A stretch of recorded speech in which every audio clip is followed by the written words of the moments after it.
హిందూ రాష్ట్రం అని నీకు ఒక కళ్ళు లేవు కానీ నువ్వు హిందూ రాష్ట్రం చేస్తారట ముసలి నా కొడక. ఓకే, 2 నెలల పాపని కాళ్ళతో కొట్టి తన్ని పైలోకాలకు పంపించారు కదా కులగజ్జతోని. ఆ పాప గురించి మాట్లాడే ముందు మన హిందూ రాష్ట్రం యొక్క కాన్సెప్ట్ గురించి మాట్లాడదాం. నార్త్లో ఊపందుకుంది అంటే మన భారతదేశంలోని రూపాయి పెట్టుబడి పెట్టకుండా కోట్లలో చేసే వ్యాపారం ఏదైనా ఉంది అంటే ప్రజెంట్ 2026లో మొత్తం హిందూ మతంలో 70% మార్కెట్ ఉంది, అండ్ ముస్లిం మతంలో 20% మార్కెట్ ఉంది, అండ్ 10% ఉంది క్రైస్తవ మతంలో. నువ్వేం చేయట్లేదు, నీకేం అక్కర్లేదు, చదువు అక్కర్లేదు, ఏం అక్కర్లేదు.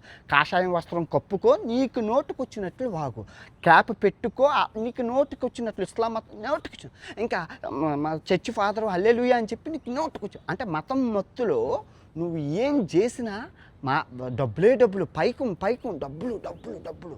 అయితే ఇప్పుడు ఈ మతం మత్తులో ఉన్న బత్తాయి గాళ్ళు అందరూ కలిపి ఇప్పుడు హిందూ రాష్ట్రం చేస్తారట. అంటే మన ఇండియాని హిందూ రాష్ట్రం చాలా ఊపందుకుంది, మంచి ఓటు బ్యాంకింగ్ వస్తుంది. ఓకే, కాన్సెప్ట్ విన్నాను. హిందూ రాష్ట్రం చేసి ఏం చేద్దామంటే లాభమా నష్టమా అవన్నీ ఫుల్ వీడియోలో చెప్పాను ప్రపంచ యాత్రికుల్లో, కానీ ఇప్పుడు మామూలుగా విందాం. హిందూ రాష్ట్రం అంటే ఇప్పుడు మన ఇండియాలోని ఈ ముస్లిమ్స్ ఉన్నారు కదా, 20% ముస్లిమ్స్, వాళ్ళు బంగ్లాదేశ్ పాకిస్తాన్ పంపించేస్తాం. నెక్స్ట్ ఈ క్రిస్టియన్స్ని యూరోప్ దేశాలకు పంపించేస్తాం, అయిపోయింది. ఇప్పుడు హిందువులు ఉంటాం. హిందువులు ఉన్నాక ఎస్సీ ఎస్టీ ఓబీసీ, అరే రండి మీరు మా బానిసలు రా, మా ఊడికి ఎవరు చేస్తారా, రండి. మరి రాజ్యాంగం ఇంక పోతుంది, రాజ్యాంగం రాసింది వాళ్ళ కోసం కదా, రాజ్యాంగం పక్కన పెట్టేసి రండి మీరు బట్టలు ఇప్పేసి ఆకులు ఇస్తాం, ఆకులు ముందు వెనకాతలో కట్టుకొని మీరు ఊడిగం చెయ్యాలి అంటారు. అవునా, ఊడిగం స్టార్ట్ చేస్తారు.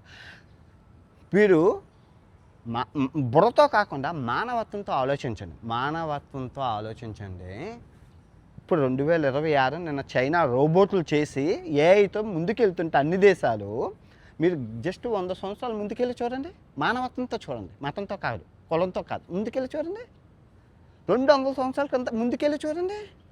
దరిద్రంగా ఈ మతము ఈ కులం ఈ రెండు భారతదేశాన్ని నాశనం చేసిన రోజులు, మానవత్వం లేని రోజు, మనుషుల్ని విపరీతంగా చిత్రహింసలు పెట్టేవారు. అవన్నీ చూసి తట్టుకోలేక భారత రాజ్యాంగం అంబేద్కర్ గారు రాశారు. మరి దారుణంగా 2026లోనే ఎలాగుంటే ఆ రోజుల్లో ఇంకెలాగుంటుంది ఊహించుకోండి రా బాబు. ఫుల్ వీడియో పెట్టాను చూడండి. హిందూ రాష్ట్రం చేస్తారట. హిందూ రాష్ట్రం తినడానికి తిండి లేదు. బంగ్లాదేశ్లో హిందువులు చచ్చిపోతున్నారంట, పాకిస్తాన్లో హిందువులు ఈ యాక్టింగ్ ఎంత చేశారంటే మరి ఇప్పుడు చచ్చిపోతుంది అంతా. రేపులు నిన్న 7 ఏళ్ళ అమ్మాయిని రేపు చేసేసి డ్రమ్ములు వేస్తారు. ఆడు ఇదే కులవర్ధనో గోవర్ధనో. ఇప్పుడైతే ఇది ఏట్రా దేశం దరిద్రం చేసేసారు.